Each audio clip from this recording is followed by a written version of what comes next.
వరద యాదయ్య భార్య నేను. మైత్రి ప్రింటింగ్ ప్రెస్ ఆయనది. నాగమణి నా పేరు.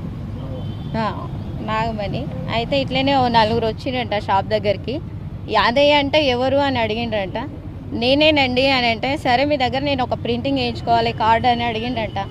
సరే రండి సార్ మరి లోపల కూర్చొని మాట్లాడదాము మరి అని అంటే, లేదు ఇంకో సార్ ఉన్నాడు అక్కడికి రండి, ఇంకో పెద్ద వర్క్ ఉంది మాట్లాడాలని బండి దగ్గర తీసుకెళ్ళిండ్రంట. తీసుకెళ్తే బండి ఎక్కించుకొని తీసుకొని వెళ్ళిపోయిన. ఆ రోజు నుండి ఈ రోజు వరకు మా ఆయనకు అసలు కనిపించడం లేదు. మళ్ళీ ఏం చేసారు వాళ్ళు, సిఐ దగ్గరికి వెళ్ళాలని మా బావ వాళ్ళందరూ అంటే నైట్ కంప్లైంట్ చేయడానికి వెళ్ళినాము. సిఐ ముందే చెప్తున్నాడు ఈ విషయం, మీ ఆయన బాగానే ఉన్నాడు, మీరు వెళ్ళిపోండి ఇక్కడ నుండి, మీరు ఏదో కంప్లైంట్ తీసుకోండి అంటే మీరు వెళ్ళిపోండి ముందు ఇక్కడ నుండి, అసలు ఇక్కడ ఉండకండి అని ఆయన అరుస్తూనే ఉన్నాడు. తాగి ఉన్నట్టున్నాడు సార్. మరి ఆయన మాకు అసలు అసభ్యకరంగానే మాట్లాడిండు ఆయన.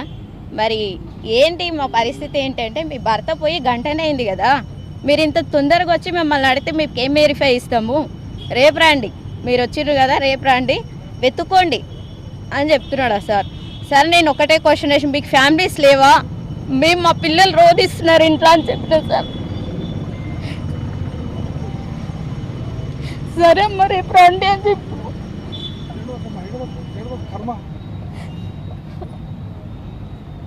పిల్లలు ఇప్పటికీ ఏడుస్తూనే ఉన్నారు.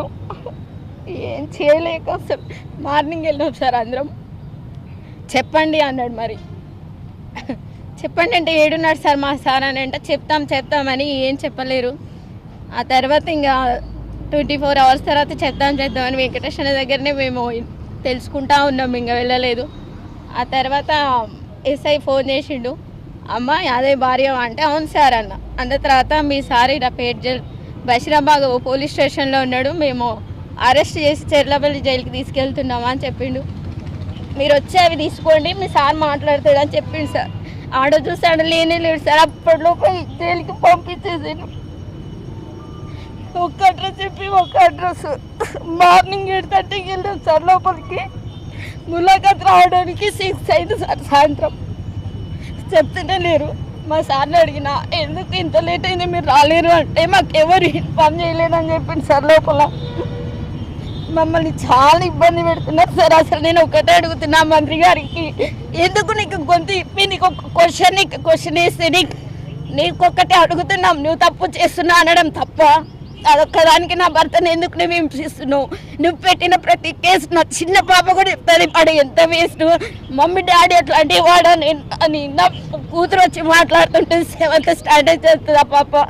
నేను పోతా, నేను వెళ్తా, నేను మాట్లాడతా, డాడీ అంటే ఏంది అసలు, డాడీ గురించి నేను చెప్తా మమ్మీ అది నా పాప రోజు ఏడుస్తుంది.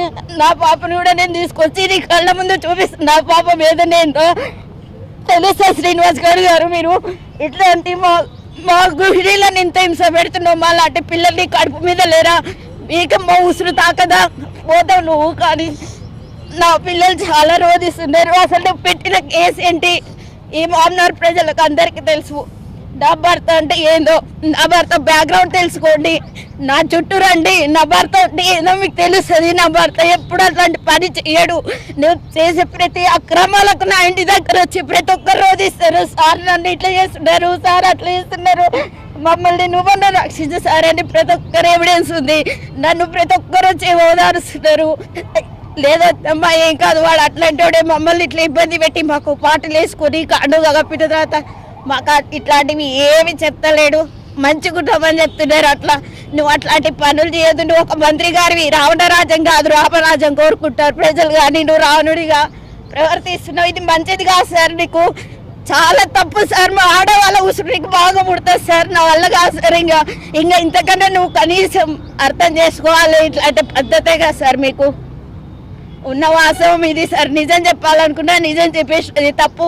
మా ఆయన క్వశ్చన్ వేసాడు, గొంతు విప్పి మాట్లాడతాడు. మా ఆయన దొంగలాగా పారిపోయే వ్యక్తి అస్సలే కాదు. ఎవరు ఏమంటారు దానికి నిజాయితీగా రండి నా వెనుక, నేను నా మొగుడు బాగుపడని చూపిస్తాను నీకు. నా మొగుడు అట్లాంటి లఫోటి లంచగాడని కాదు, నీ భయానికి నా భర్త వెనుక ఉన్న లక్షల మంది వస్తలేరు. ఎందుకు వస్తలేరంటే శ్రీనివాస్ గౌడ్ మమ్మల్ని ఏమైనా చేశాడేమో అని భయపడుతున్నారు తప్ప చాలా మంది ఉన్నారు మా ఆయనకు వెనుక, కానీ ఒక్కదాని పోరాడాల్సి ఉంది. నా ఫ్యామిలీ వరకే, అంతకంటే ఎక్కువ ఫ్యామిలీలకు చేసి నీ భయానికి వస్తలేరు సార్. ఉన్నది ఇది. అట్లాంటి పనులు చేయకండి. మా భర్తలు మాకు సురక్షితంగా ఇవ్వండి. తొందరగా కేసు కొట్టేయండి. నా భర్త అట్లాంటి వాడు కాదు. అక్రమ కేసు ఫస్ట్ కొట్టేసి, నా భర్త కాదు.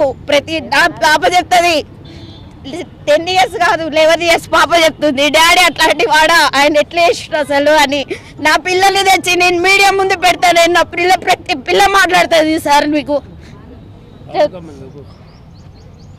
ఇది సార్ జరిగిన అరాచకాలు ఇవి తగ్గించాలి. మామూలు ప్రజలందరూ మైత్రి ప్రింటింగ్ ప్రెస్ యాదయ్య అంటే ఎవరో తెలిసిన వాళ్ళు ఉంటారా? కానీ మీరు ఒక్కొక్కరు చేసి ఒక కామెంట్ రూపకంగా పెట్టండి. నా భర్త మీద ఉన్నది పోతుంది. మీకు చేతుల్లో మొక్కుతున్నాను, నా భర్త అట్లాంటి వాడు కాదు. మీ కామెంట్స్లలో చెప్పండి. మీరు మీడియా ముందుకు రాకుండా సరే ఒక్కసారి ఆలోచించండి నా భర్త గురించి. హాయ్ ఫ్రెండ్స్, మా టుడే టుమారో యూట్యూబ్ ఛానల్ చూస్తున్నందుకు చాలా థ్యాంక్స్. మరిన్ని లేటెస్ట్ వీడియోస్ కోసం వెంటనే సబ్స్క్రైబ్ చేయండి. అలాగే ఈ బెల్ ని కూడా రింగ్ చేసేయండి.